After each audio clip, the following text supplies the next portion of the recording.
Ich freue mich, dass du bei der Reihe drangeblieben bist. Das ist die 5. und letzte Folge. Dieses Mal verbauen wir den Auspuff und nehmen noch weitere Feinabstimmungen vor, speziell im Vergaser. Viel Spaß!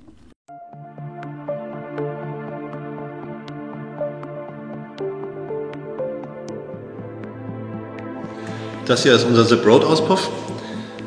Die Variante für die Wideframe-Modelle, beziehungsweise in dem Fall die Ausführung direkt für die Lampe unten Modelle. Dieser Auspuff ist extra angepasst, damit man ihn an der Traversenaufnahme verschrauben kann. Es gibt ihn in 2 Versionen. Es gibt ihn einmal mit diesem Doppelrohr oder als diesen Doppelrohrauspuff und es gibt ihn einmal mit dem originalen Endrohr, wie es bei den Vespa-Modellen üblich ist. Der Zip Road ist ein Auspuff, der eine relativ gute Leistungssteigerung bringt, obwohl er aussieht wie ein originaler Auspuff.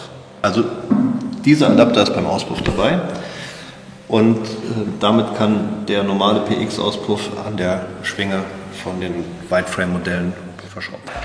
Also jetzt sind wir eigentlich auf der Bühne fertig. Wir können jetzt den Roller runternehmen und erstmal testen und anspringen.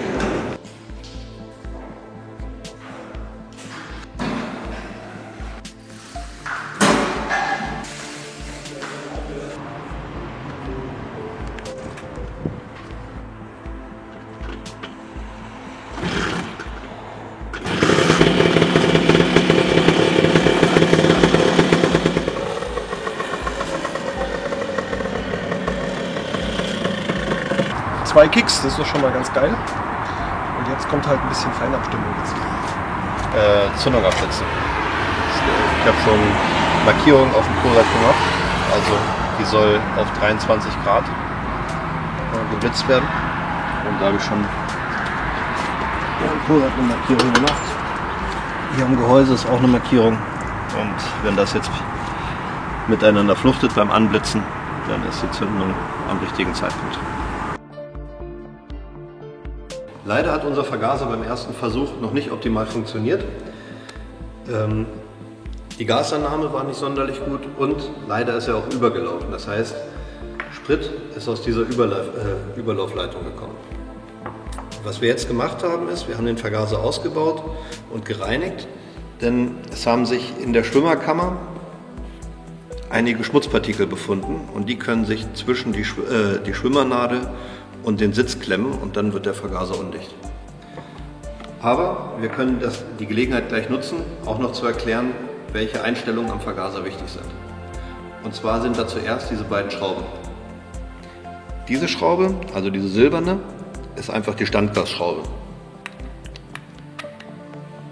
Dreht man sie rein, geht das Standgas nach oben, dreht man sie raus, wird das Standgas geringer. Das zweite ist diese Messingschraube. Und diese Messingschraube ist für das Leerlaufgemisch zuständig. Hier ist es andersrum. Wenn ich die Schraube reindrehe, wird das Gemisch fetter. Und wenn ich die Schraube rausdrehe, wird das Gemisch magerer. Da reichen häufig ganz kleine Umdrehungen, eine Achtel- oder Viertelumdrehung, um die Gasannahme zu verändern. Wenn die Schwimmerkammer und der Schwimmer entfernt ist, finden sich 2 Düsen im Vergaser. Einmal diese kleine Düse.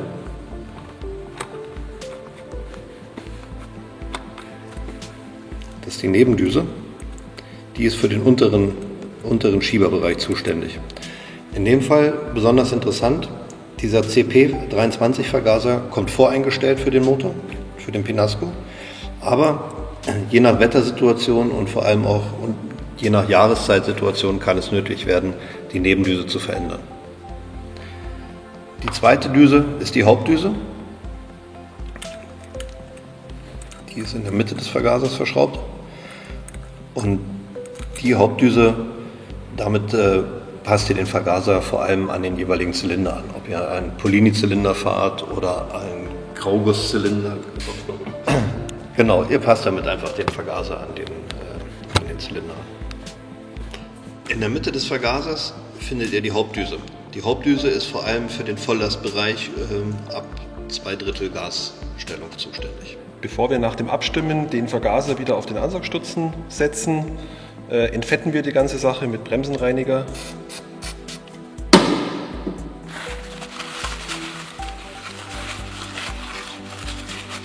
auch am Ansaugstutzen, sodass uns der Vergaser später nicht wieder runterrutscht.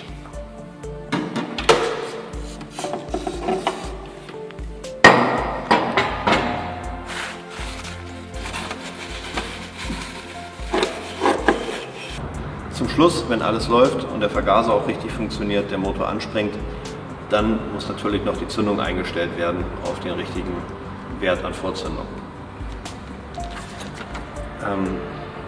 Um den Wert zu ermitteln, gibt es verschiedene Methoden.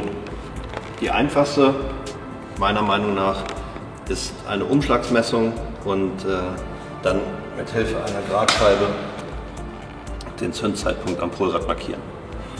Die Umschlagsmessung geht so, dass man anstatt der Zündkerze einen Kolbenstopper in den Zylinderkopf einschraubt und dann von beiden Seiten das Polrad gegen diesen Kolbenstopper dreht und 2 Markierungen auf dem Polrad macht.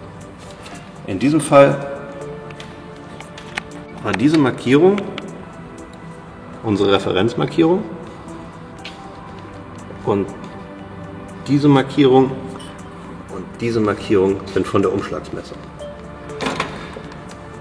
Nun muss ich nur den Mittelpunkt zwischen beiden Markierungen finden und habe mein OT.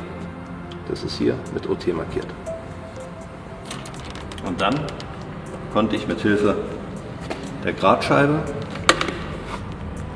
23 Grad Vorzündung von OT auf dem Lüfterrad abtragen. 0,23.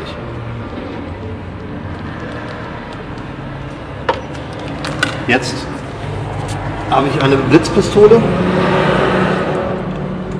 an die Zündung angeschlossen und muss jetzt mit Hilfe der Blitzpistole kontrollieren, ob meine 23 Grad Markierung mit meiner Referenzmarkierung auf dem Gehäuse übereinstimmt.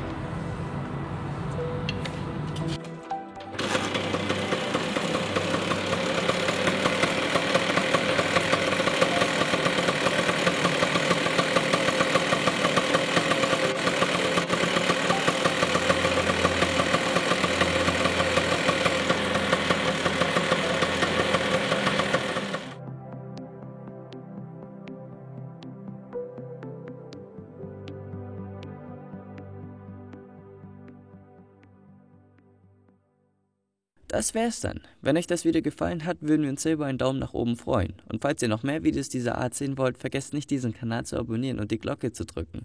Wir freuen uns sehr darauf, dich auch beim nächsten Mal wieder dabei zu haben. Bis dann!